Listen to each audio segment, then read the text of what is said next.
Okay guys, welcome again to another episode of Pinoy in Australia. Today guys, I'm going to discuss how to remove the door panel. This is the left hand side front. So this door internal trim panel have a damage, that's why I remove it. So this portion is broken. So this one goes in because the bracket got snapped. So we're going to discuss how to replace also the weather strip on the window. So this is the old one guys, and this is the new one. See, so this portion guys, this is the one got damaged guys. See, you can see this one got damaged because of the exposure of the parts to heat and cold weather. So that's made of rubber. So rubber, when they get exposed to bad weather, hot and cold, they become brittle. So this is the procedure how to remove the internal panel of the door. This is passenger side front. Okay, so this is left hand side, because in other country the steering wheel is on the left hand side. In the other country the steering wheel is on the right hand side. Here in Australia the steering wheel is on the right hand side. So here this is passenger side front. So in order to remove this panel guys, the first step that we need to do is to remove this cover. So this cover, yeah. So beside this cover there are two screws that you need to remove. One here and one here. That's the screw still in there. The other one I removed the screw. So in order to remove this one, you just need to pry both end of this cover. So this is some kind of locking mechanism. See. So what I did is I pry first the one on the bottom. So the tools that I use to pry it guys is these tools. So you can buy this one in a set. So there are maybe around more than 10 pieces with different shape. So this is designed for removing the trims of the vehicle. So I pry it here, then I pry it here, then I remove those two bolts. Same thing with this one. You need to pry this one. There's a cover here and there's a screw here. There's a screw here guys. You need to remove that screw in there. So that screw is holding the panel to the door. So there is a cover mounted on that area. So this is the cover. It's a cover. So all you need to do is, when it's connected inside, all you need to do is actually it's like that. Yeah, it's like that. It's like that. So all you need to do is use this thing to pry it. So the locking mechanism of this thing is, see this thing, those are the locking mechanism. You know, so one there and one another, two there in the front. So this two thing goes here. Then after you remove this one, remove this bolt. There's another screw here. So after that guys, you can remove also the control of the power window. Same thing guys, use that prying tools. So when you're going to remove this one, make sure that you pry it on this side, not on this side, because you're going to break the locking mechanism here, because this one is inserted here. So what you need to do is pry this one up, then pull this one, then up. So the locking mechanism is like this. See, this is the locking mechanism, this one. another two here, this one and this one, and the series of plug, that one, and this one. This is the one that you need to pry. Once you pry this one, you can pull this one backward. Then you can remove the socket of this wiring, the electrical socket of this power window.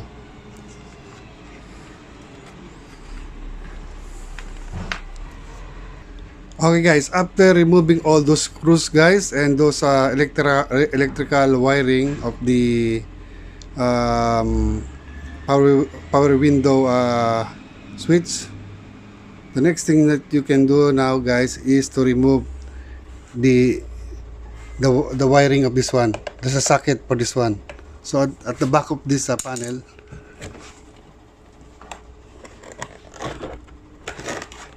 I'm going to turn it around guys.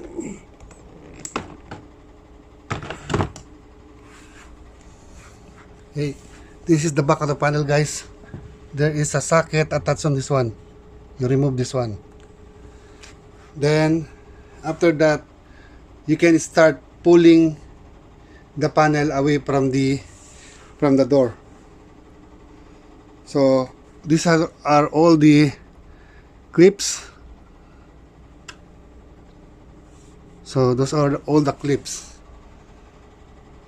So once you remove all those three screw that I showed you in the first part of the video, you can start pulling the door trim or the door panel by holding on the the cup holder. So you can hold it here, then start pulling the door panel. So once you remove that one guys, the next thing that you need to do is remove the cable of the door lock.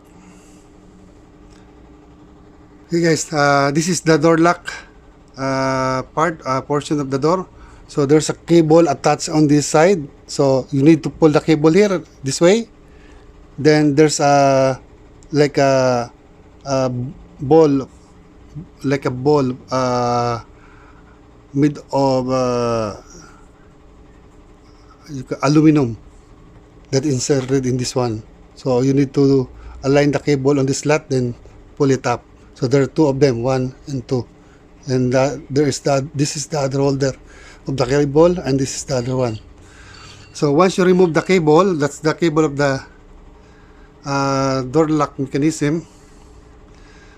That's the lever for opening the door. Once you remove the cable, you can totally remove now the panel. Okay guys, this weather strip guys, I'm gonna show you guys. Okay guys, this is the cable for the door lock mechanism. So this is the one that you pull so the door will open.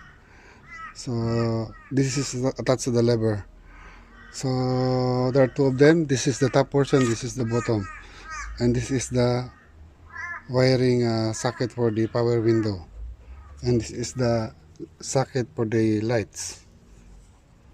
So if you're going to replace this one guys, this let me go to the front.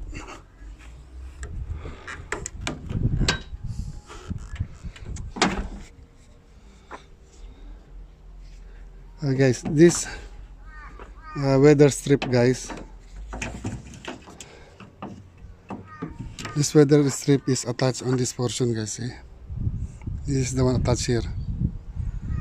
So in order for you to remove this one, you have to remove also the power mirror.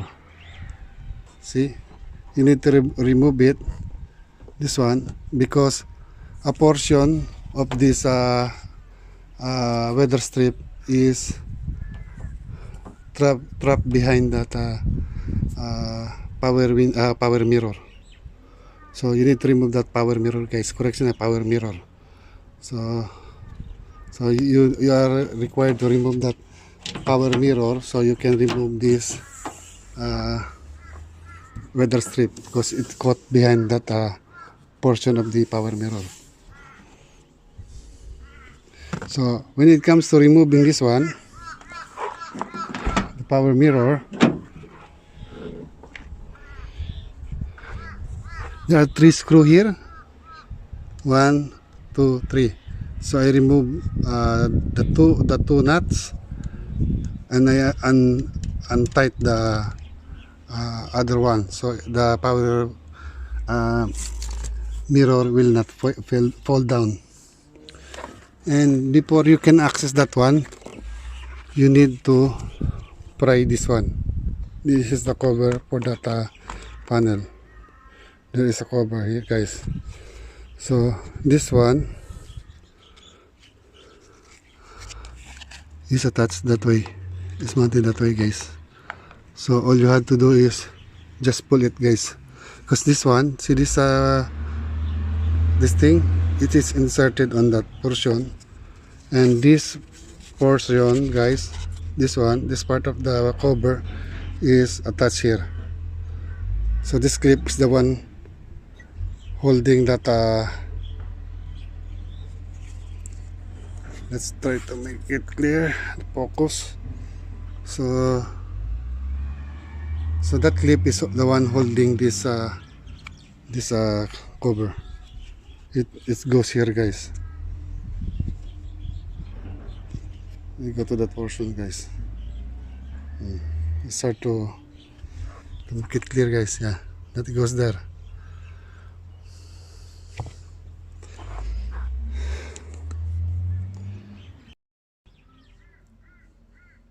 Hi, guys. This is the locking mechanism of this weather strip, guys. That one on the front side of the door, the front door only got one lock on this weather strip. Unlike on the back door, there are two, one here and another one at the other end. And this one, guys, see this portion, guys, that one, that is also locking mechanism. That portion goes here.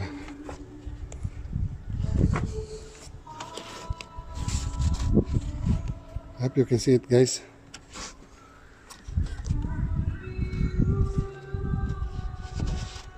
It goes here. See, there's some kind of panel there where the clip goes in. See that one? There are around, I think, 4. There's another one here. Yep. And another one here. Okay. And another one on the other end. So that's the one holding the water strip.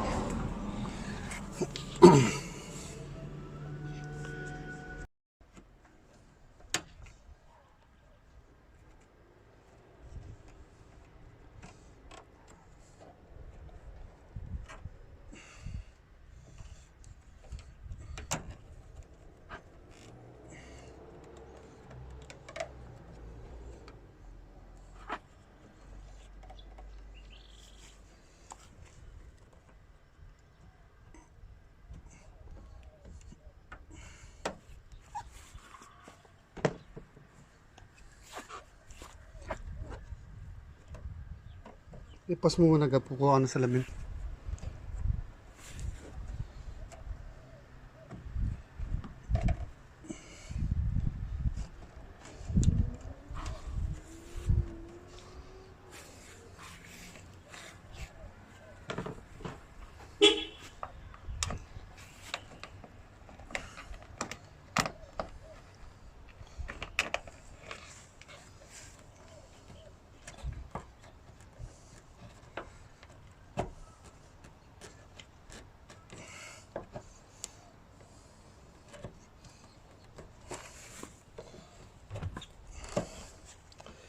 Yes.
Mas mo.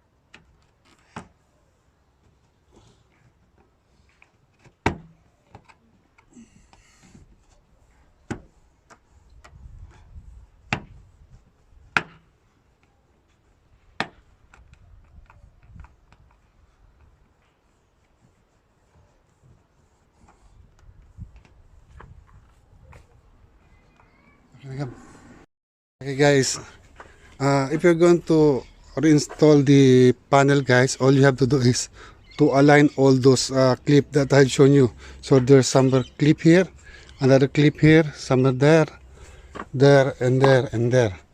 So all you have to do is align those clip to the hole on the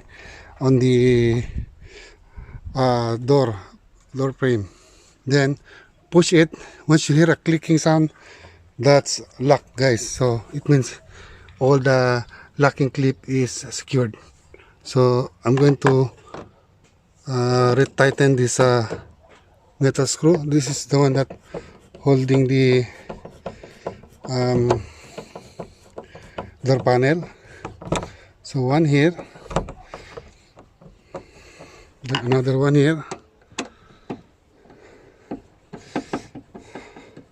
When it comes to putting back the screw guys, I never use electric tools because sometimes it damages the thread because the materials where the screw is screwed is only made of plastic, so I don't want to break it.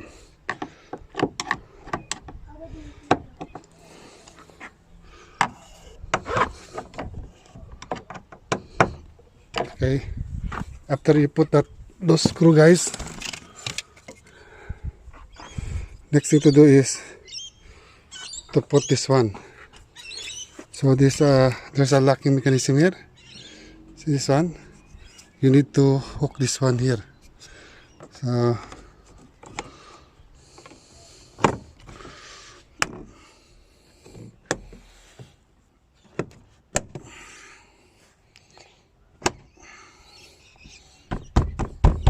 that's it guys, it's in. Then this one, double check it again. Yeah. Make sure those screw are tight. And this one is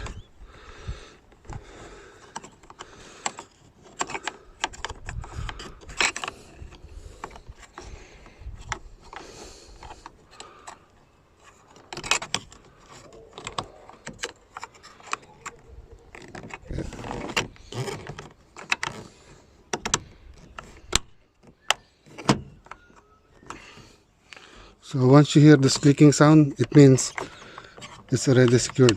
So it's already in. Okay.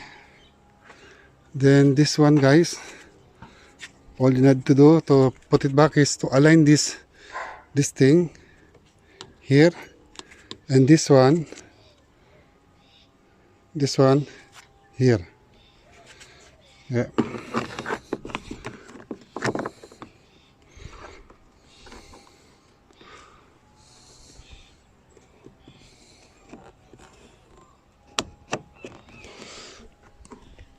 So once you align those clips,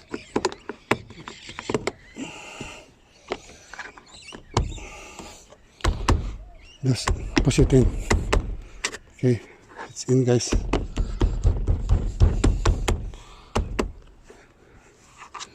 So it's already in guys. Then okay, the next thing we need to do guys is to put back all the socket to the power window, power side mirror switch. So just okay, a little bit hard to do this job, guys, while you're filming, guys.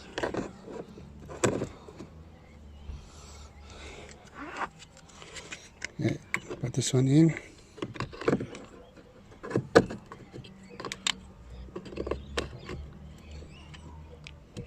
Okay, once you hear those clicking sound, it means the socket is properly installed. So it's in. Okay. Then see this lock, guys, you need to insert it there. Yep. Then push it in.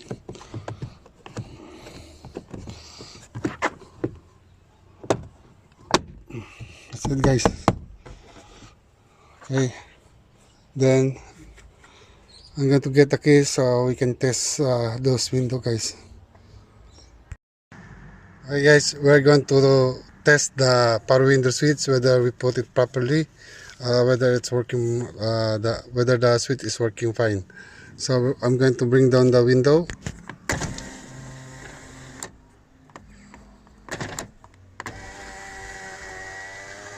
So the switch is good, it's working fine, guys. Then let's press this central locking. It opened, guys, by itself because the one of the door, this door is open, so it won't allow you to lock permanently the door, if especially if the key is inside the ignition key cylinder. So everything is put back on this door, guys. So everything is fixed on this side. Okay, guys, this is the finale of this video, guys, for today, guys. So I hope this video will help you in the future when it comes to fixing your vehicle. So that is the procedure how to replace the weather strip, and that's also the procedure how to remove the door panel on left hand front side. That is passenger side here in Australia. So I hope this video will help you a lot when it comes to fixing your own cars. Okay, guys, see you in the next video. And by the way, don't forget to press that subscribe button, and please don't forget to press the notification bell so you will be notified every time I upload a video. And please press the like button, guys. Okay, guys, up to here only. See you in the next video. Bye.